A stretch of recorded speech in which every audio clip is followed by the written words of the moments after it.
Bismillahirrahmanirrahim. Assalamu alaikum, dear participants. Welcome to this session of Meezan study series. So, this is a session in which we study Ustaz Javed Ahmed Ghamidi's book Meezan, which is actually his understanding of the contents of Islam. These days, we are studying one of the preambles of his book, which is called Fundamental Principles. And in this preamble, he has actually discussed the fundamental principles of understanding the sources of Islam, the Quran and the Sunnah, as well as the nature of the sources themselves.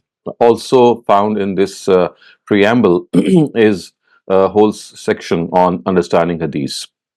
So, in our previous sessions, we have covered three points in these principles. So, there are 10 principles which are outlined by Ustaz Ghamidi regarding the principles of understanding Islam. So, if you can just recall, we have done appreciation of classical Arabic, eloquence of language, uniqueness of style. And today we'll start off with the fourth fundamental principle, which is the nature of the Quran as the final authority. Now, the Quran is a Meezan. It calls itself a Meezan, which means a scale that tells you good from evil. And it is also a Furqan, which is again a name of the Quran. And it literally means something which distinguishes between good and evil. Similarly, it also calls itself Muhaymin, a guardian. And this, of course, is referring to the its status over other previous divine scriptures. So it is like a guardian over them. And the Quran has actually, as I said, invested his status upon himself in these verses. If you can just see these verses being displayed before you. Allahu allazi anzal al-kitaba bil-haqqi wal-mizan. It is God who has revealed with truth the book, and in this way revealed his scale that distinguishes between good and evil. So clearly, this is something which has to be understood. But perhaps one thing that needs clarification in this verse is that the particle vav is for explication. So Allahu allazi anzal al-kitaba bil-haq actually is a statement, and the vav right after that is explaining the word book as Meezan. So the word al-Meezan is actually used to connote al-kitab. The verse means that the Almighty has revealed the Quran, which is a scale of justice meant to distinguish good from evil. People can judge good and evil through it. It is the only scale that weighs everything else, and there is no scale in which it can be weighed. Similarly, it has also called itself Furqan in Surah Furqan. Of course, the surah itself is called Al Furqan, and verse number 1, it says, Tabarakallazi nazzal al Furqana ala abdihi liyakuna lil alamina nadhira. Very exalted and blessed is he who has revealed Al Furqan to his servant so that it may warn the whole world. Again, you can see that the Quran, as it calls itself Al Furqan, it is in the same sense. It's a book which is the final and absolute verdict in distinguishing truth from falsehood. This word also connotes the fact that this book is the standard on which everything needs to be judged and is a decisive word on matters which relate to religion.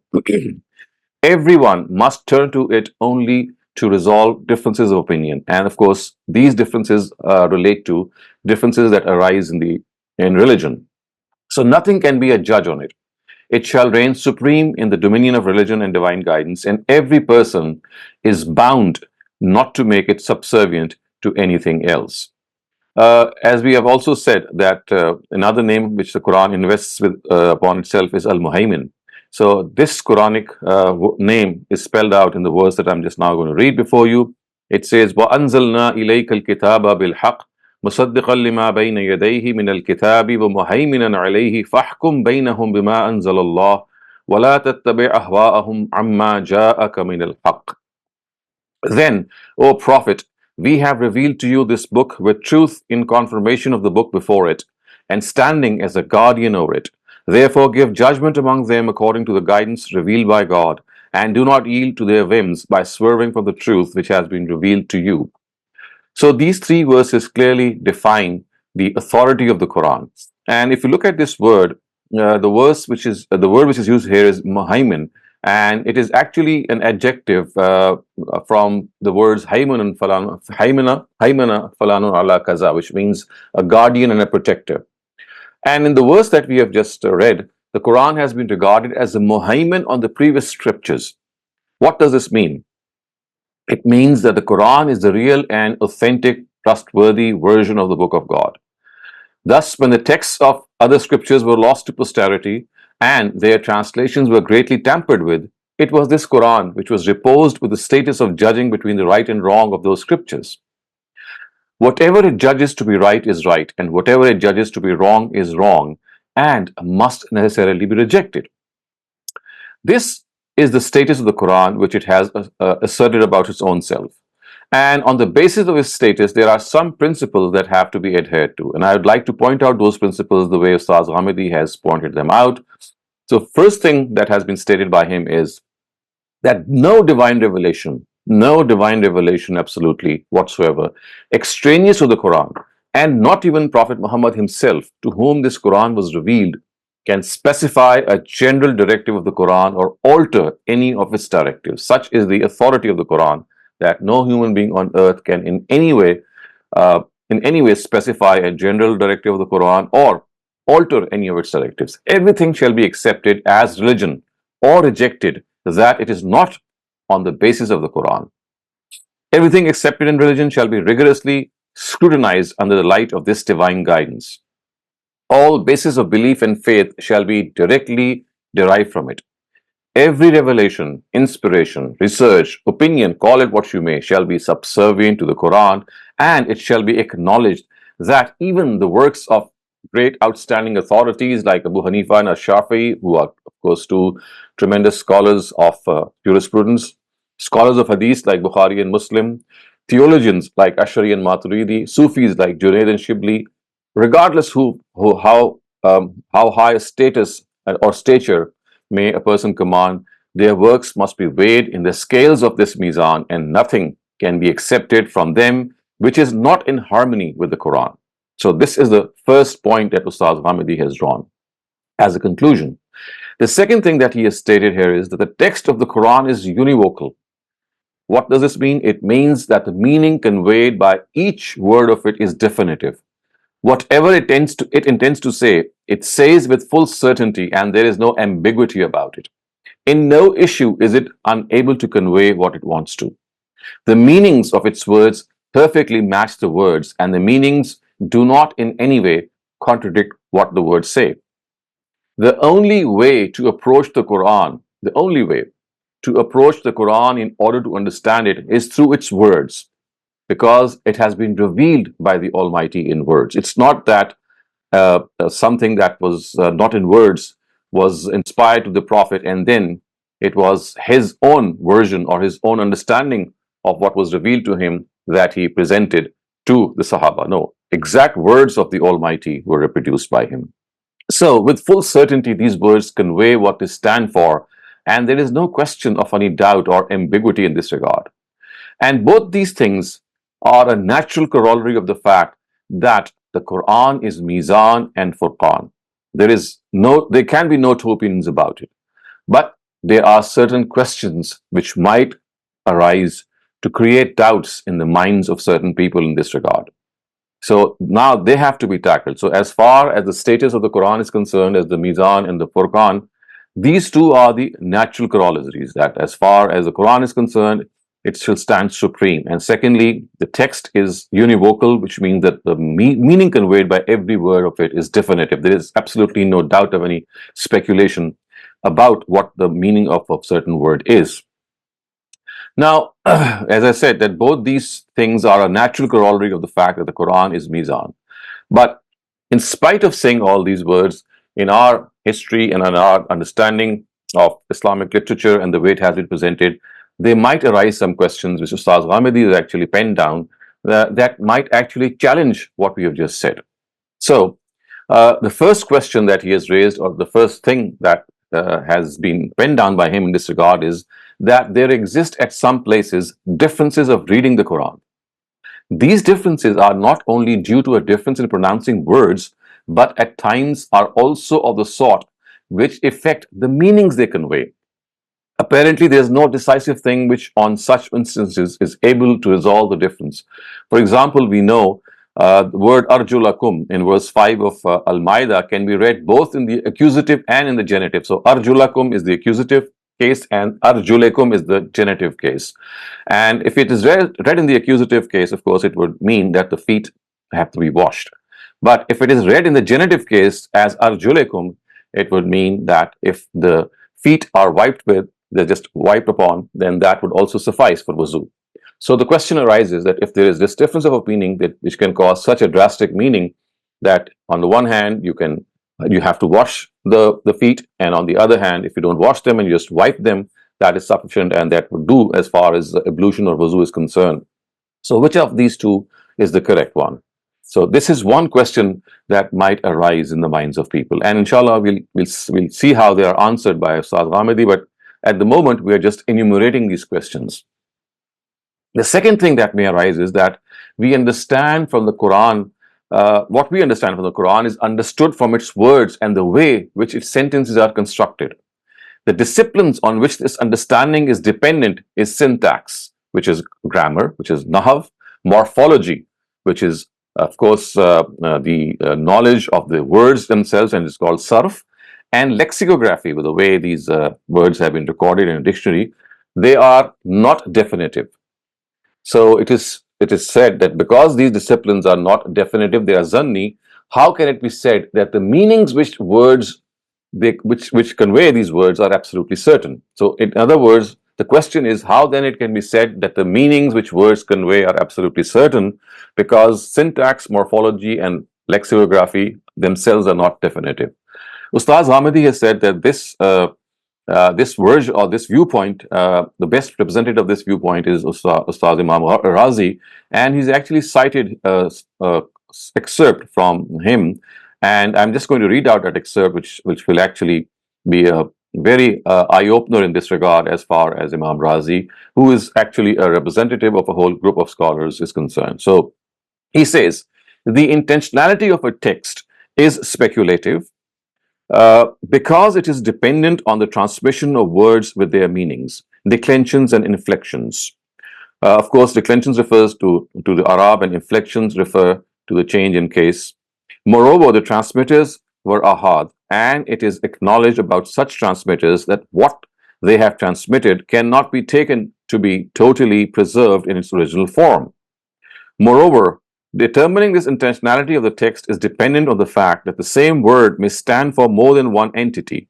A word may be used figuratively, a word may have changed its meanings, a word may have been used concisely, a word may have been used without limiting its meaning, or used in contradiction to some logical premise, because if there is such a contradiction, then it is essential that a word be understood to be used figuratively.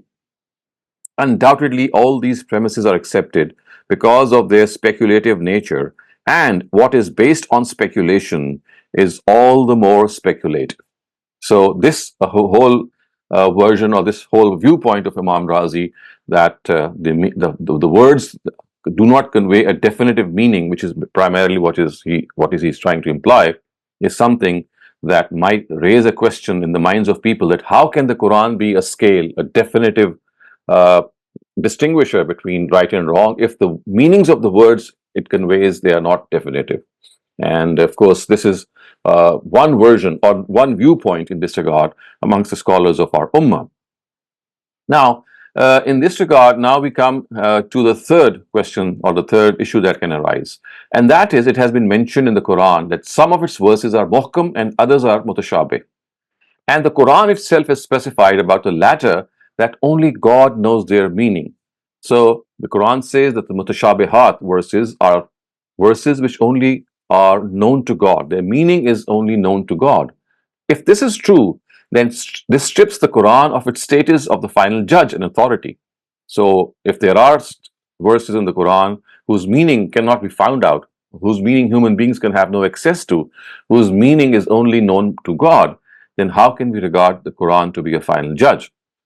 So if we are not able to distinguish the muhkam from the mutashabih, and are also unable to understand the mutashabih, it would mean that how can we actually determine the true purport of the Quran in these verses, because we just cannot know them? And how can we regard it to be the final authority on the basis of this purport on other things? So the issue of muhkam and mutashabih is also something that has to be understood. So the issue of variant readings, the issue of the words conveying speculative meanings, and now the third issue in which Quran says the muhkam and the mutashabih verses are there, and in the first instance, we need to distinguish between muhkam and mutashabih. That could be erroneous. And in the second instance, the Quran says that only God knows the meaning of the mutashabih verses. So if that is the case, then again, this actually jeopardizes the status of the Quran as the final authority. Now, fourthly, even more importantly, and last but not the least, there are certain ahadiths which seemingly, apparently alter the meaning of the Quran. And when you read those ahadiths, we'll do them in the due course of this study. It will become evident to you that their apparent words, they seem to contradict the Quran, and they gave a different understanding, as if they are adding or altering the Quran, adding some more meaning to the Quran. And our scholars, at some instances, when they see that they have a different purport, these hadiths have a different purport, they call it naskh, which means abrogation, and at others they call it tahdeed, takhsis or taqeed. All of these are terms which actually refer to the fact that the meaning of the Quran is specified. Now, and the general meaning is specified to a specific addressee or a specific meaning. If this is accepted, then how can the Quran have the status of being the Meezan and the Furqan that we have just read about itself? So these four primary questions actually jeopardize or threaten the stature of the Quran as a final authority. So Ustaz Ghamidi has actually answered these questions one by one, and we will also look at the answers that he has proposed in this regard. So the first answer that he has given, of course, is regarding the first question that was raised, and that was that the Quran has, at some instances, multiple readings or variant readings. And Ustaz Ghamidi, I'm just going to also present a verse, but before I do that, let me also first introduce the whole issue. So he says that the answer to the first question is that the Quran is only what is recorded in the Mus'haf, and which, except from some areas of North Africa, is recited by a vast majority of the Muslim Ummah. A very vast majority of the Muslim Ummah recites the same Quran, except certain areas of North Africa. None else except the reading on which this Quran is recited is the Quran, or can be presented in the capacity and status of the Quran. And therefore, this question does not even arise, which means that a very vast majority of the Quran, barring some areas of North Africa, it is reading this Quran in the same way. There is no difference in the words at all. So Ustaz says that this is something that has to be understood, and then he goes on to explain his whole viewpoint or an answer to this criticism in a more detailed way. So first he cites this verse that is being displayed before you. It says, "Sanuqri'uka fala tansa illa ma sha Allah innahu ya'lamul jahra wa ma yakhfa." In a similar way, this Quran too will gradually be completed. Then soon we shall recite all of it to you. Then you will not forget except what Allah pleases. He indeed knows what is apparent before you at this time, and that also which is concealed from you.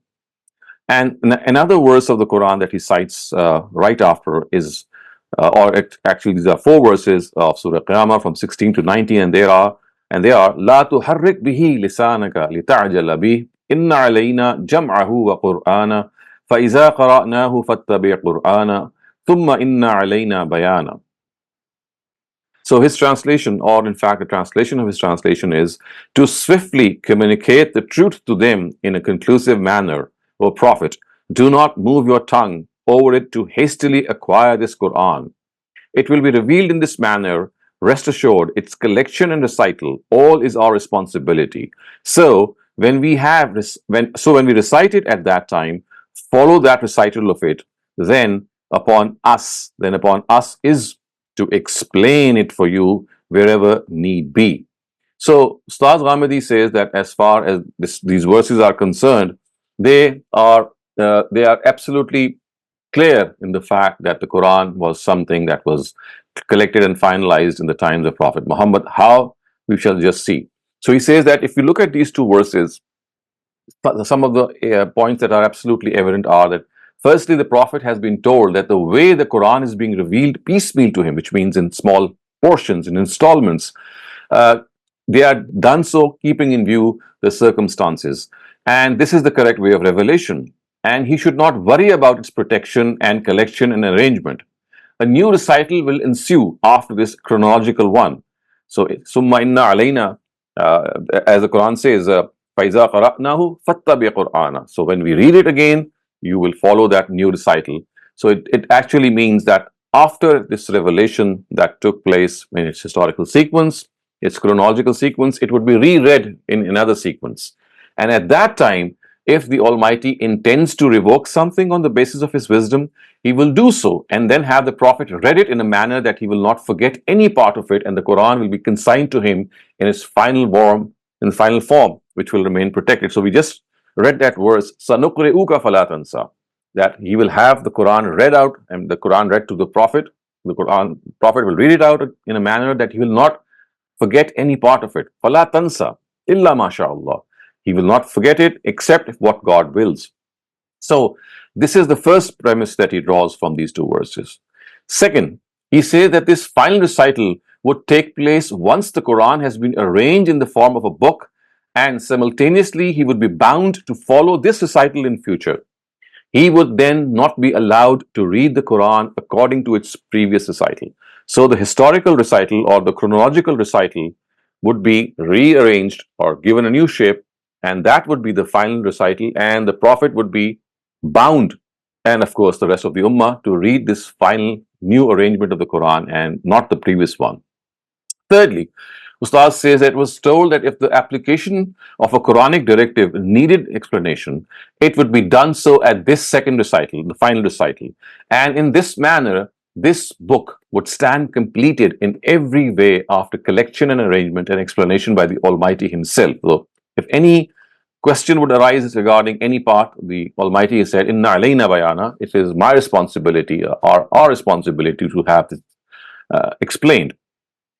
Now, this second or the final recital is also termed as the Al-Arda al-Akhira, which is the final presentation, and it is evident from various ahadith, various narratives, that each year Gabriel would read out the Quran revealed in that year to the Prophet. The Quran that was revealed in that year to the Prophet during the month of Ramadan. And in the last year, which is the year after the Ramadan, after which the Prophet died, this Al-Arda Akhira, he read out the Quran in this Al-Arda Akhira twice. He read it out to him twice.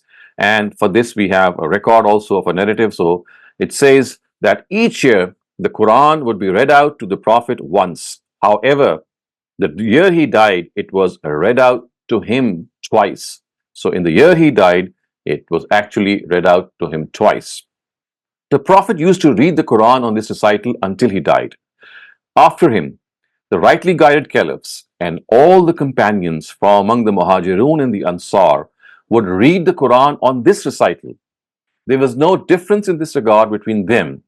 Later, it was this recital which was called Al-Qira'atul Amma, Qira'atul Amma, which means the second recital or the rearrangement of the Quran. The way it was read out and recited was called the Al-Qira'atul Amma, which means the reading of the masses. And Abu Abdurrahman as-Sulami, a Tabi'i, a follower who died in 73 Hijrah, he actually reports a very phenomenal thing in this regard. I'm just going to read out his text. He says that the reading of Abu Bakr, Umar, Usman, and Zaid, the reading, of course, refers to the recital, the way the words are. The reading of Abu Bakr, Umar, Usman, and Zaid ibn Sabit, and that of all the Muhajirun and the Ansar was the same. They would read the Quran according to the Al-Qira'atul Amma. This is the same reading which was read out twice by the Prophet to Gabriel in the year of his death. Zayd ibn Sabit was also present in this reading called Al-Arza al-Akhira. It was this very reading that he taught the Quran to people until his death. So, Abu Abdurrahman as-Sulmi, of course, is someone who has described this fact that the reading that we have today, there was absolutely no difference. There was no question of any multiple readings. The Ansar, the Muhajirun, which of course constituted the whole Ummah at that time, they had the same reading. And that was called the Qira'atul Amma. And it was the same reading, as Abu Abdurrahman says, that on which the Quran was read out in the times of the Prophet in the last Ramadan twice. So there is absolutely no difference in this regard. So it is only this recital which possesses oral tawatur from the time of the companions to date. So remember, in our earlier sessions, we had discussed that how the Quran has been transmitted, and the transmission that we call tawatur, which means concurrent, perpetual translation, that a whole generation transmits the Quran to the next generation, and so on and so forth, in such large numbers that any error in this regard is rendered absolutely impossible. So we have to understand that this oral tawatur is only a trait, a characteristic of this Qiraatul Amma. No other reading, yes, those readings are found in our Qiraat books, in our Hadith books, in our fiqh books, but none of these readings possess oral tawatur as this reading possesses. So, as far as the Quran is concerned, we have already discussed that one of its traits is that it possesses this tawatur, which means generation to generation transfer, which actually is a mode through which certain things or certainty is achieved, certitude is achieved in transmission. Only the Quran has this, and this reading has it. However, our scholars derive the technical subtleties of this recital from the riwayah of Hafs. And we call this Qiraatul Amma. It has been erroneously classified as the riwayah of Hafs. Hafs bin Sulaiman obviously is a famous Qari of the Quran. And it is for this reason that scholars call it the reading of Hafs. And that is why it has become famous by this name. Thus, it is thought that like other readings, this reading is his ikhtiyar. So, ikhtiyar, of course, means that these scholars of reading, they had the authority to choose between various riwayahs that came to them. However, it is actually Al-Qira'atul Amma, and classical scholars, as pointed out, have just introduced it in this name. So we know that Abu Abdurrahman al-Sulami calls it by this name. Another quotation in this regard that Ustad Ghamidi has cited, of course, is something that has been stated by a Suyuti, and he says, the reading on which the Quran was read out to the Prophet in the year of his death is the same according to which people are reading the Quran today. So, al-qira'at allati uridat ala nabi sallallahu alaihi wasallam fil aam alladhi qubiza fihi fil qira'ah hiya al-qira'at al-amma yaqra'uha or yuqra'uha an-nas al-yawm or yaqra'uha an-nas al-yawm, which means that people are reading the Quran in the same way, and this is something which Suyuti has cited in his Al-Itqan. So, if the Quran is deliberated upon in the light of its coherence and arrangement and its internal evidence, of course, from within the context, it also pronounces this very judgment. And the work which has been done by the scholars of the Farai school, of course, including Ustad Ghamidi and then his two illustrious predecessors, Ustads Farahi and Islahi, on the Quran, it speaks volumes on that the text of the Quran does not accept these variant readings. A person can see examples of this at many instances, and then Ustad Ghamidi actually cites Tadabbur Quran. And this citation from the Tadabbur Quran is something that gives us this understanding that differences in variant readings have also been resolved in this commentary. So this is what Ustad Islahi, Ghamidi's teacher, is writing, and Ustad Ghamidi is actually citing him. He says that differences in variant readings have also been resolved in this commentary. The conventional and mutawatir reading is only the one on which the Quran has been written, which we have in our hands. So this is something that Ustaz Islahi has said in this regard. But now a question may arise, of course, on this premise as well, and that is that there is a narrative which is the famous narrative of 7 ahruf, which might cause some confusion to some people in this regard. And this again is a narrative that is very, very famous, and Ustad Ghamidi cites one of his texts, which is reported by Abdul Rahman ibn Abdul Qari. So the text is that Abdul Rahman ibn Abdul Qari narrated, Umar ibn al-Khattab, and before me I heard Hisham ibn Hakim ibn Hizam reading Surah Fatiha in a different way from the one I used to read it. And the Prophet himself had read out this surah to me. So consequently, as soon as I heard him, I wanted to get hold of him. However, I gave him respite until he had finished the prayer. Then I got hold of his cloak and dragged him to the Prophet. I said to him, I have heard this person, Hisham ibn Hakim ibn Hizam, reading Surah Furqan in a different way from the one you had read it out to me. The Prophet said, leave him alone, O Umar. Then he said to Hisham, read it. Umar said, he read it out in the same way as he had done earlier. At this, the Prophet said, it was revealed thus. Then the Prophet asked me to read it out. So I read it out. At this, he said, it was revealed thus. This Quran has been revealed in 7 ahruf. You can read it in any of them you find easy from among them. So now the question arises that if this is the stature of the Quran, that there is absolutely no possibility of any other reading, but then there is a narrative, a very very famous narrative of that is recorded by many hadith books, most of these books I would say, including Bukhari. It says that this narrative is something that may cast aspersions on what has been just said. That if Surah Furqan was read to Hisham bin Hakim bin Hizam, as this narrative says, in a different way from what the Prophet read it out to Umar Rizala Anhu himself. And then when Umar actually took Hisham ibn Hakim ibn Hizam to the presence of the Prophet, and he said that, well, he's reading Surah Furqan in a different way, which means it has different words. And the way you taught it to me had different words. And when the Prophet asked him, which is Hisham bin Hakim, to recite it, he did so. And Umar said that he did in the same way as he had done to me, but that was different from what I had in my own memory. And then the Prophet asked Umar to recite it out, and Umar said that I did so the way I remembered it. But the Prophet also corroborated this. Both were different, but Prophet said, Hakaza unzila, that this is also correct. And then he said that the Quran has been revealed in 7 ahruf, or on 7 ahruf, and you can read in any one of these ahruf that you find it easy. So I'm leaving this discussion here.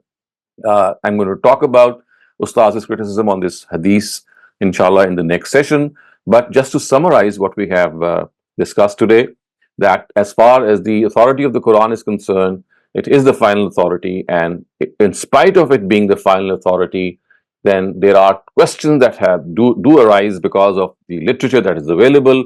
The first of these questions is about the variant readings. Then we have the question on the univocal nature of the Quran, whether it has multiple understandings, or the speculative nature of the words, which means that the words convey is not something definitive, and people, words don't have the authority to convey the meanings that they hold. So this is the second thing which raises that question. The third is regarding the muhkam and mutashabihat verses, and the fourth is regarding the ahadith that we will also study later on, which seemingly contradict the Quran, or they have a different understanding as against the Quran.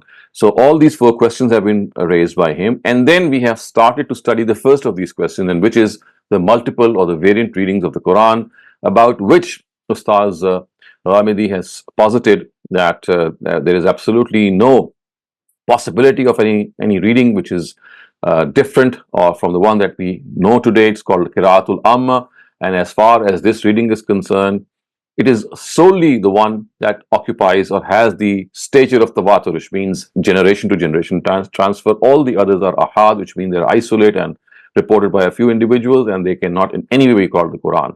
So this is something that he has surmised from a verse of the Quran of Surah Qiyamah. And in fact, if I can elaborate a little more, I can tell you that he has drawn heavily from his predecessors, Ustaz Farahi and Islahi, both. Ustaz Farahi, in fact, is the first person to point out that these Surah Qiyamah verses in Alayna Jamahu wa Qurana are verses that speak of the actually the whole scheme of the revelation of the Quran. It's how it would be recorded and how it would be reread after its chronological revelation. And that second revelation would be the one that would be that the Prophet would require to read, and that is what is called the Qira'atul Amma.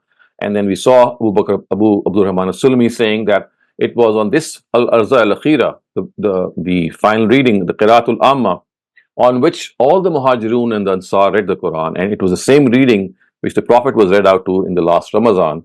So this shows that there was absolutely no difference, and if there was any difference, it arose later. But finally, another question that arose, which we will inshallah tackle in our next session, but I've just introduced the whole issue to you, is that a very famous hadith says that Surah Furqan was read in one way to Hisham bin Hakim bin Hizam, and in another way to Umar.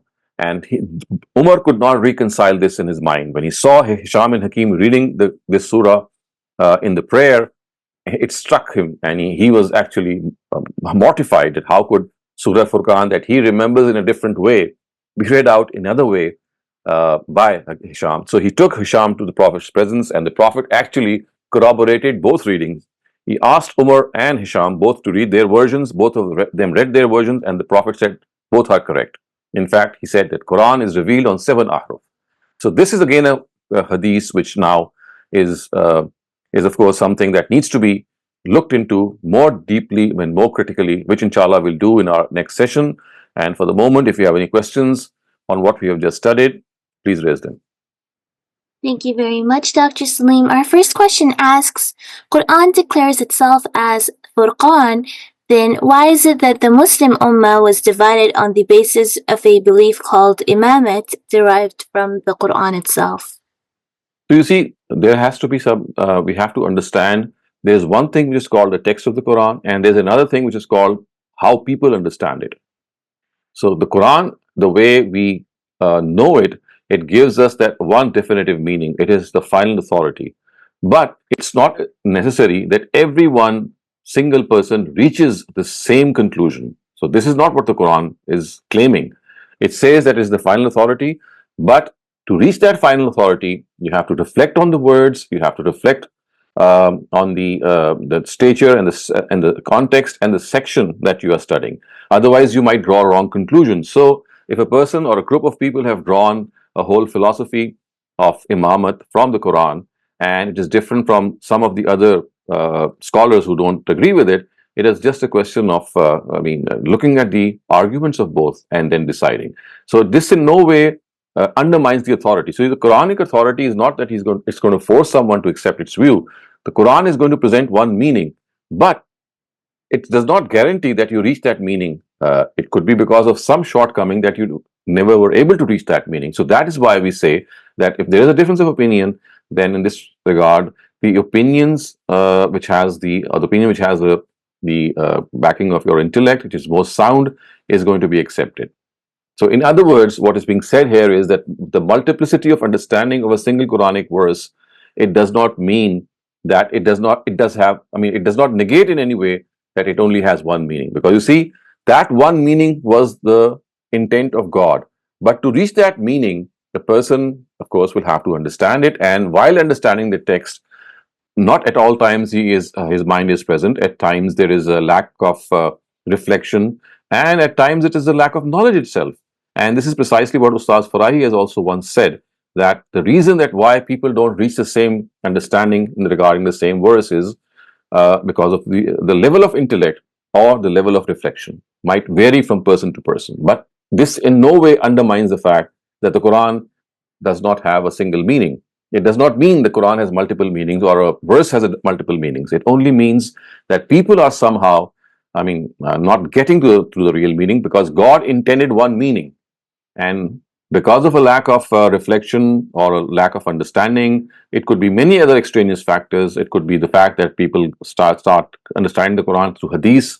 They don't directly deliberate on the Quran. And of course, there are other external influences as well, because of which they fail to reach the correct understanding.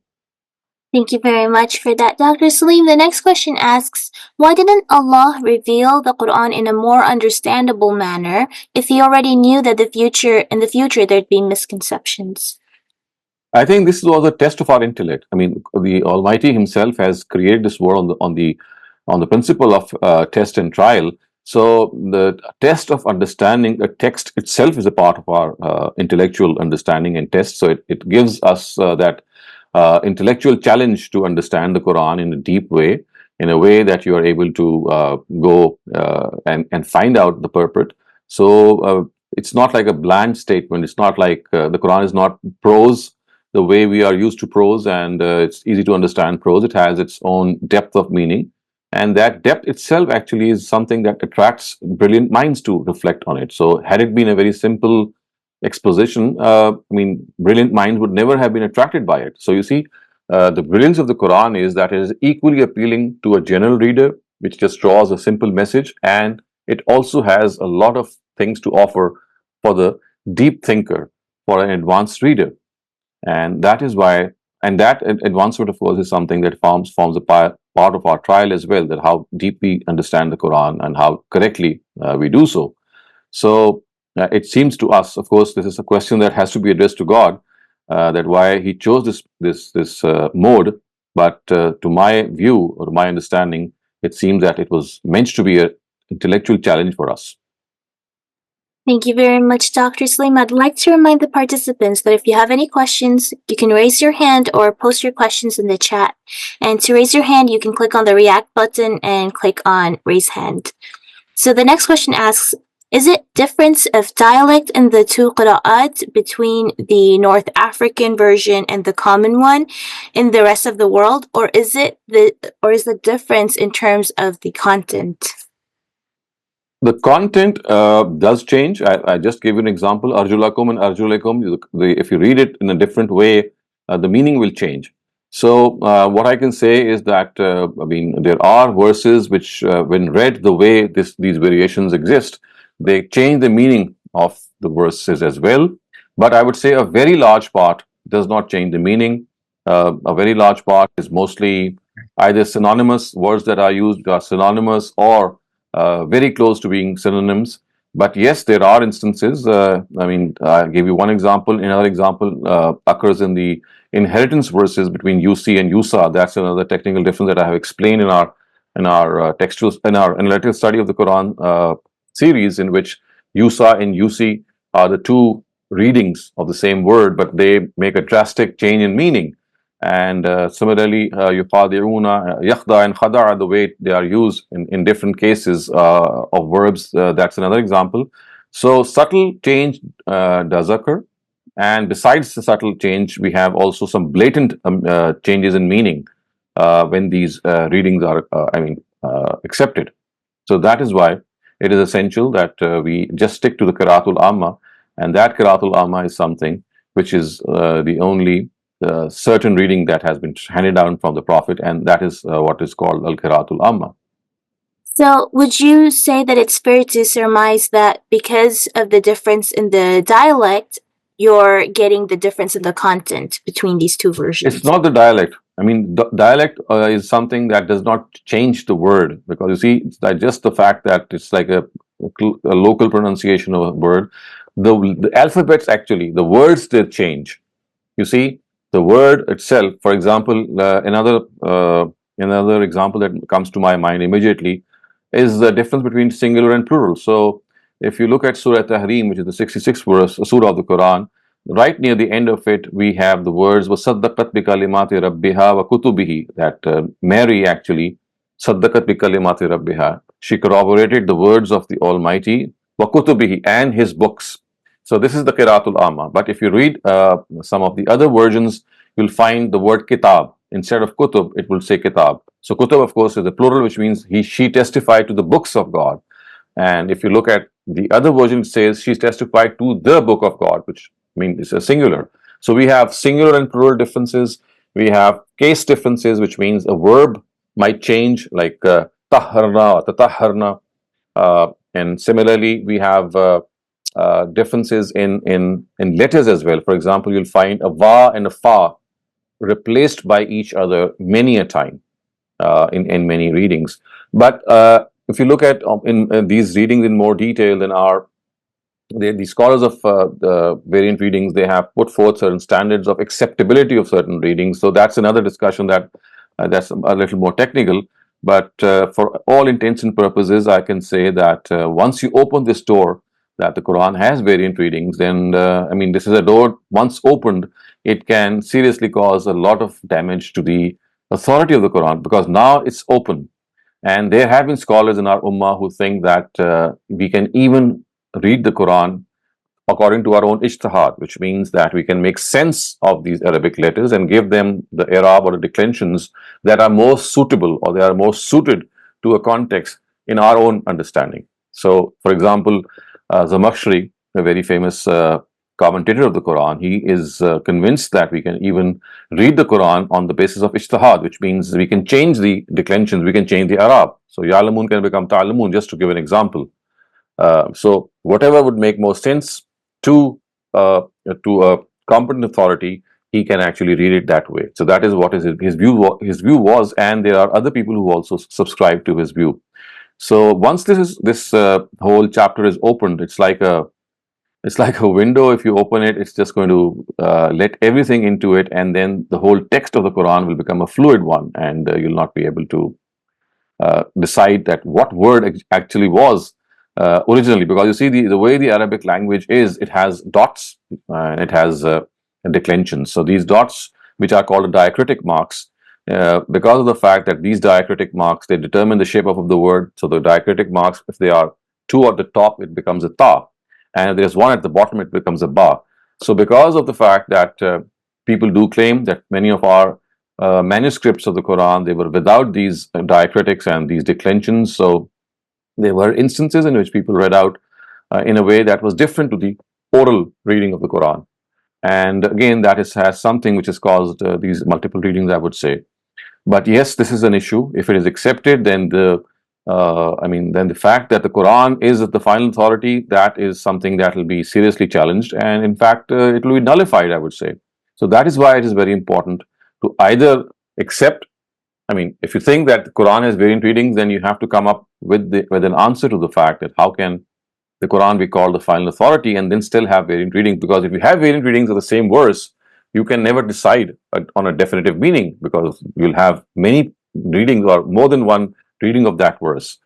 So not only that, but as I said, in practice also, in practicality as well, scholars, Ustaz Farahi, Ustaz Islahi, Ghamidi, Ustaz Ghamidi, they have tried, they have presented their works and said that if you look at the Quran in the way they have presented it and explained it, the variant readings, if you try to insert them or try to interpret the Quran through them, the Quran itself will just throw it out. It just not accept these readings because they will not make sense.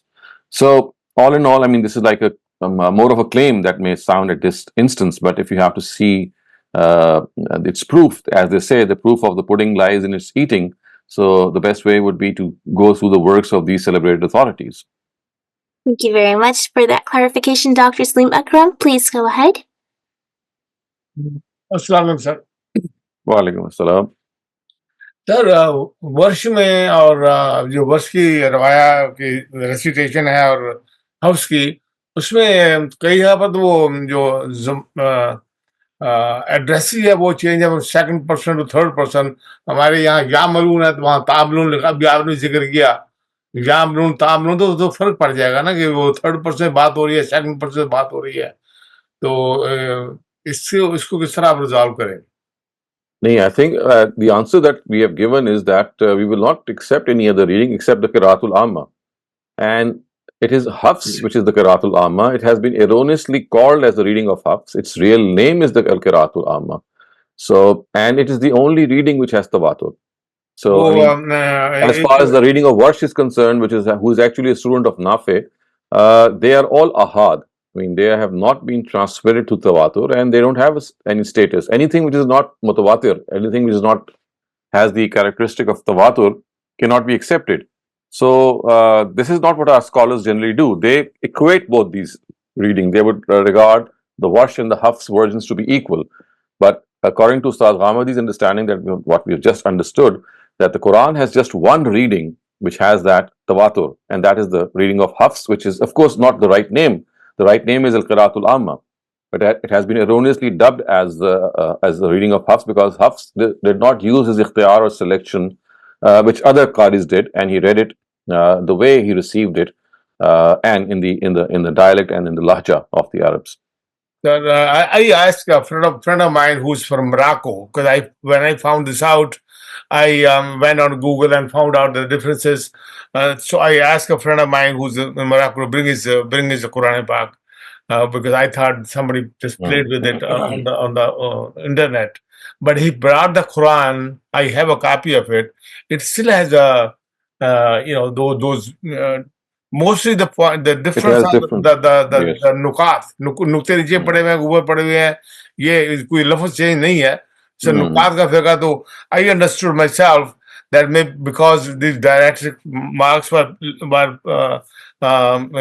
not present, were not original. They were So that's what I said, that this is one of the reasons of these variant readings. But you see, our traditional scholars, they justify this and say that, well, this is not by any accidental purpose. It is something that was designed. So by design, it is said that the original manuscripts of the Quran were devoid of diacritics.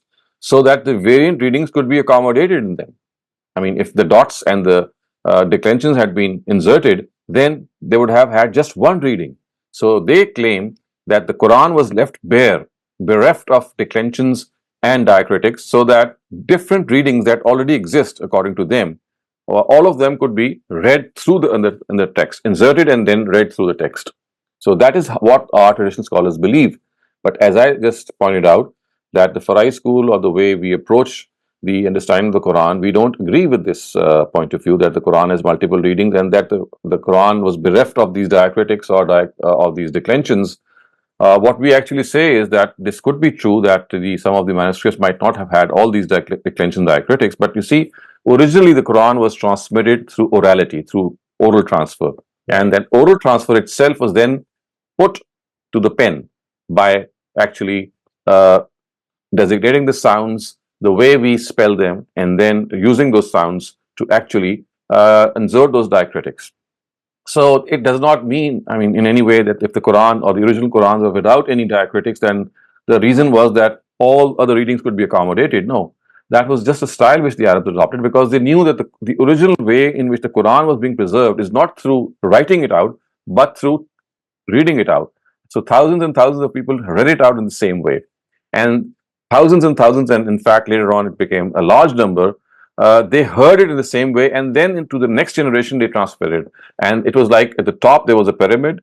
And we know that when the Prophet passed away, so there is a rough estimate that there was about 100,000 people who he left behind. Not all of them were Sahaba, but it is said that the count between the people that he left behind was somewhere between 60,000 and 120,000. So all these people were narrating the Quran, they were transferring the Quran in the same way, and they did so to the next generation, which on its own then did so to the next generation. And right from the Prophet up to our own generation, this process has been continuing, and there has not been any break in this process.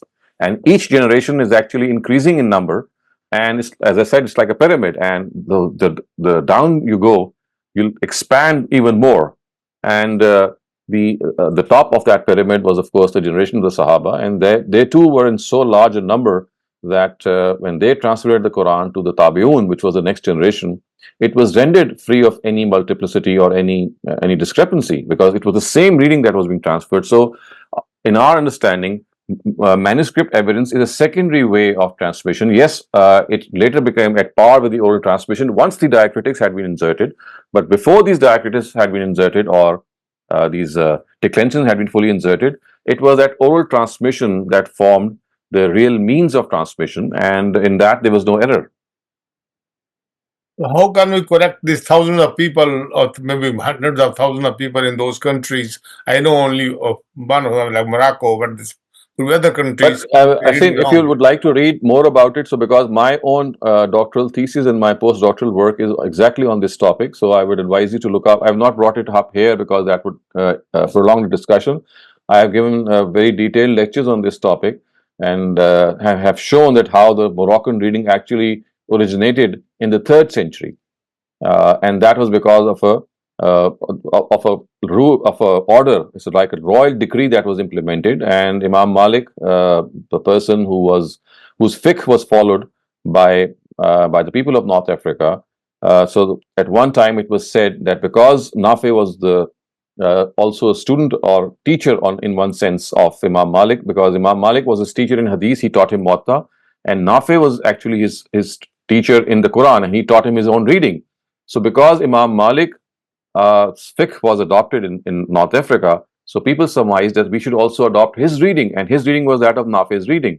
And that is how in 252 Hijrah is the exact date in which, through a royal decree, the reading of Imam Nafi was implemented, and it is that reading which we know today as a reading of Warsh, because Warsh was one of his students. So this whole history has been surmised in my work. You can look it up, or you can look up the lectures that I have given.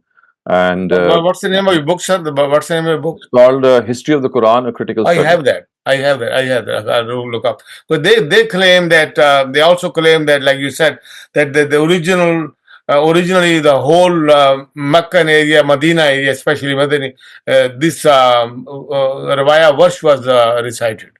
That's not correct. I mean, that what I've shown in my in my book that this is something that has become very famous, but the more famous it is, the more farther it is from the truth, because this never happened.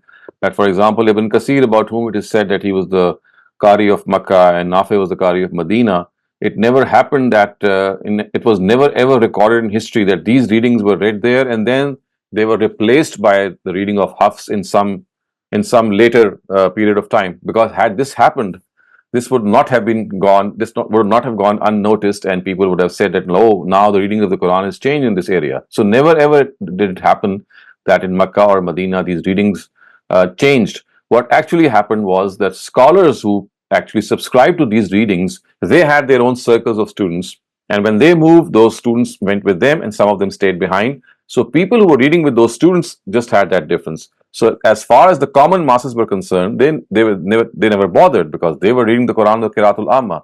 All that this concerned to or related to were the scholars who would subscribe to those multiple readings. There at times they would teach a particular reading in a particular territory, then they would move to another territory, and with them that Qiraat will also move. But at the same time, because a few students might be left behind, they would continue with his teaching, and that would be left. So basically, it was in these scholarly circles that these readings became popular. As far as the masses are concerned, they never bothered, and they were always at the Qiraatul Amma. So these are a lot of details. I mean, I've oversimplified certain facts. But as I said, if you need a detailed answer, I have given several talks on this, and also, as I said, written this book in which you'll find, hopefully, the answers. No, thank you, sir. I have that book. I'll try to read it. Thank you. Thank you. Thank you very much. Abdurrahman, please go ahead. Assalamu alaikum, sir. Well, Sir, regarding the Quran, when it's the word of God, why is it left to the interpretation of his flawed slaves? Like you mentioned that maybe I'm understanding it wrong. Syntax, morphology, and lexicography are not definitive. So how are we understanding with this Zanni tools? So this is a question that we will be tackling in our next session. We have just raised the question. It's not that we are agreeing with what it is being said. So this is a question that has been raised by Imam Razi.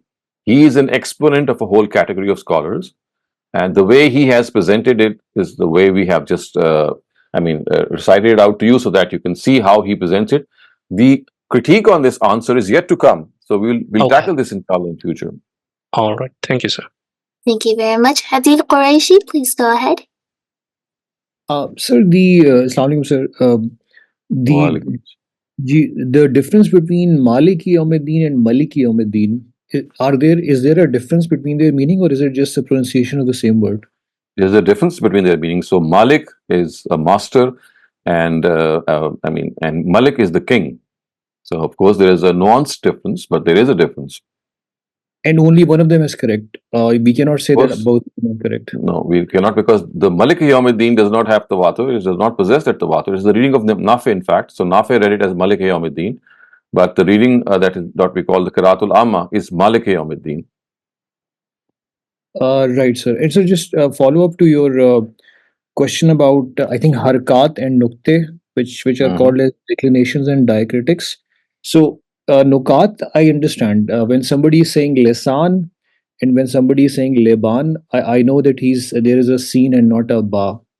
But the Arabs did not usually used to say these harakat, right? They used to say them out sakin. They would not say lesanu or lesana or lesani. They would simply say lesan. So how did these declinations also got transferred through oral tradition? You see, declensions they were transmitted because this is the way that we know that the Quran is read out. So even though that there was a silence, there is a silent at the end of each declension, but the way the Quran was read out by Gabriel in the last Arza al-Akhira is something that made it very clear that wherever the reading is silent, if you are going to silent, if you're going to not read out, pronounce it, then it would be made evident that what exactly was the shape of the declension. Was it kitabun, kitaban, or kitabin, for example? Because of course, if it had been kitaban, kitabun, kitabin, and kitabun, all three have a different vocal, different voice.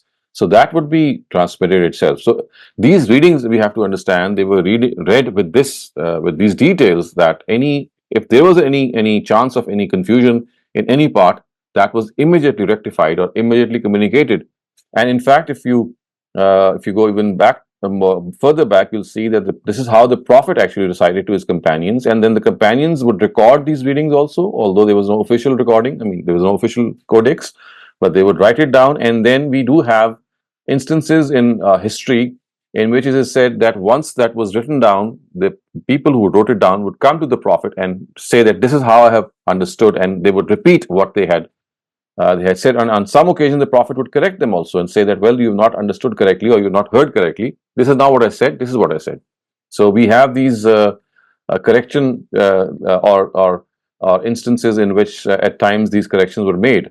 But as I said, primarily it was the oral nature that was the crux or the fine or the basic nature through which the Quran was transmitted. Thank you, sir. Thank you very much, Dr. Saleem. Last question that we have so far asks, after all of this, how can we say that the Quran is safe from any change? So let us wait for the next session. I mean, at the moment we have just raised some questions and we have started to answer them.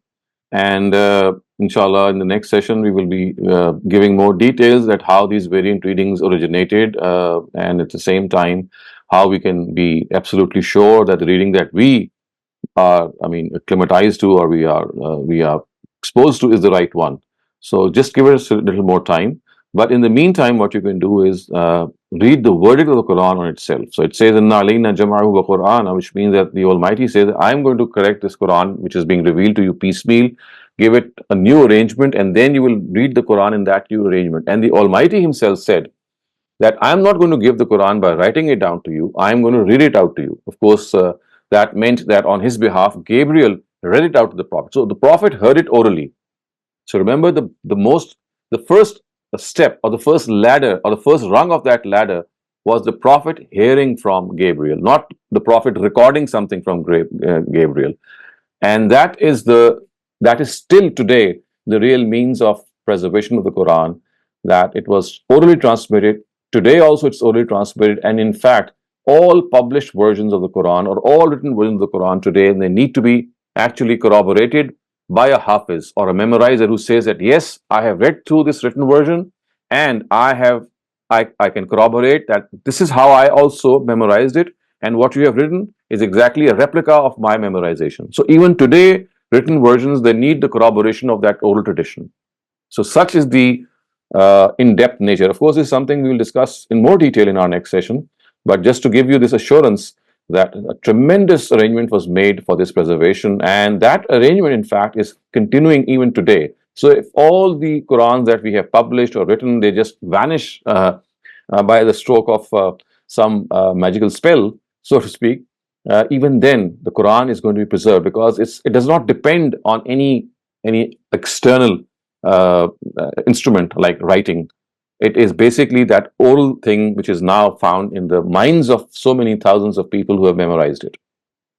Thank you very much, Dr. Saleem. One last question. This one asks, do all the 7 pronunciation styles maintain the proper translation? I would still again give you the answer that let us look at those 7 styles in our next session. They are I mean, as I said, this is what is being claimed by scholars, that they have 7 styles. It's not that all of them claim the same thing. It's not that this 7 ahruf actually refers to 7 styles or refers to 7 readings. We will take a closer look at this narrative and see that how it has been wrongly understood, and it does not refer in any way to any of the understandings or the conventional understanding. In fact, one of our very prominent authorities like Imam Suyuti has said that the most appropriate understanding of this narrative is that it is from among the mutashabihat, the meaning of which is known to none, which means that there is something missing or something that has been wrongly reported in this narrative, because the way it has been reported does not make any sense. And we will look at that in detail as well. Thank you very much, Dr. Saleem, for another wonderful session. And inshallah, we'll see you tomorrow during the textual study of the Quran. And thanks to all the participants for your questions and attention. Inshallah, see you all tomorrow. Assalamu alaikum wa rahmatullahi wa barakatuh.